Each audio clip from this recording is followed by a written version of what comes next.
There are some things that happened on Capitol Hill today that I need to show you. One of them is a moment from a hearing involving Secretary of State Marco Rubio, that guy, who became what seems to be the latest Trump official to deploy the strategy of what I can only call complete ignorance when asked about Trump's controversies.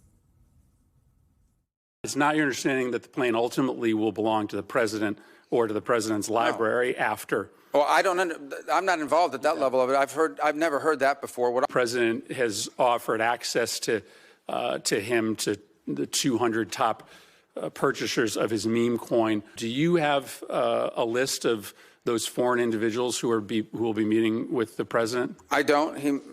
I don't know anything about it. I didn't even know there was a dinner on Thursday night. Isn't that a relevant question for the Secretary of State? Yeah, I'm not the social Which foreign secretary, interests are going to be speaking to the president? I mean, it's kind of naive to believe that they aren't going to be in that room talking about national security matters. Well, I don't think that that's the case at all, because I would be aware if it was the case. So you're asking me about a dinner I don't know anything about. I can't answer you because I don't know anything about this dinner. It's the first I heard of it. He knows nothing about it. It's the first he've heard of it, somehow. Senator Chris Murphy, who you just saw there, obviously questioning Secretary Rubio, will join me here later this hour. I can't wait to talk to him about what went down there. My bet is he's pretty skeptical that the Secretary of State had heard nothing about any of that. We're all skeptical of that. But Secretary Rubio was also not the only Trump official trying to plead ignorance. I guess that's the strategy now about Trump's most outlandish and potentially illegal plans. Because today, former Congressman Billy Long, Trump's nominee to run the IRS, was also in the hot seat. And surprise, surprise, he doesn't know anything about Trump's plans either. Is it illegal for the president to instruct the IRS to remove nonprofit status from a taxpayer? I'm not going to have the answer that you need, and I apologize, but like I said, why are you not having the answer? You've had 3 weeks to consult with lawyers. I'm asking what I think is a pretty simple question.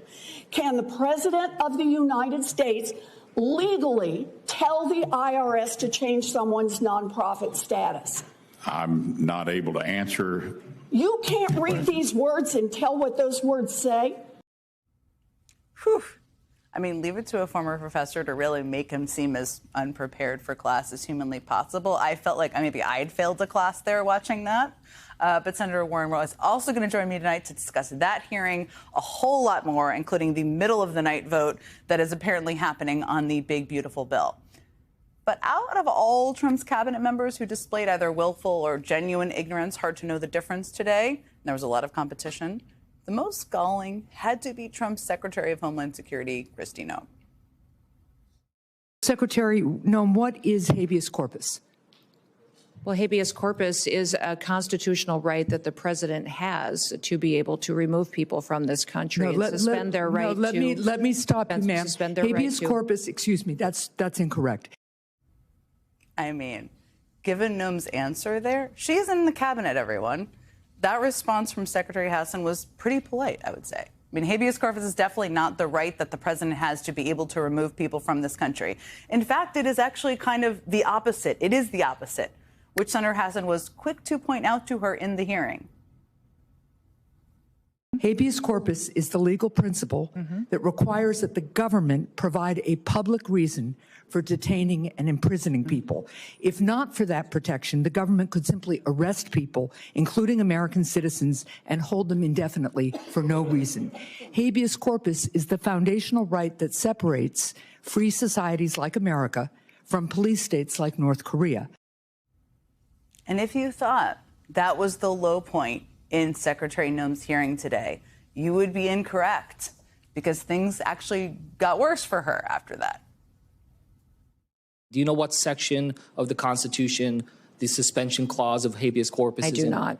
No. Do you know which article it is in? No, I do not, sir. Okay. So it's pretty clear that Secretary Noem does not really know much at all about the fundamental right to due process in this country. It's a pretty important right. To be fair, she's been pretty busy, dressing up as an ICE officer, or dressing up as a Border Patrol agent, or dressing up as a cowboy for some reason, not clear why that one, or dressing up as a SWAT team member with her gun pointed dangerously close to that man's head, it appears. And when she isn't busy playing dress up, Kristi Noem has also been busy with other ventures, apparently. I mean, she's trying to launch, or she's been in discussions about launching a Hunger Games-style reality show pitting immigrants against each other. That's a real thing that she has actually been discussing, as I'm sure you know. But what that all tells us is that all of this dress-up playing as various law enforcement officials and dreaming up cruel reality TV shows is maybe what Kristi Noem thinks her job is. And what those answers in that hearing I played tell us is that she's obviously way out of her depth on issues that the DHS secretary should have some understanding of, or a great deal of understanding of, to be honest.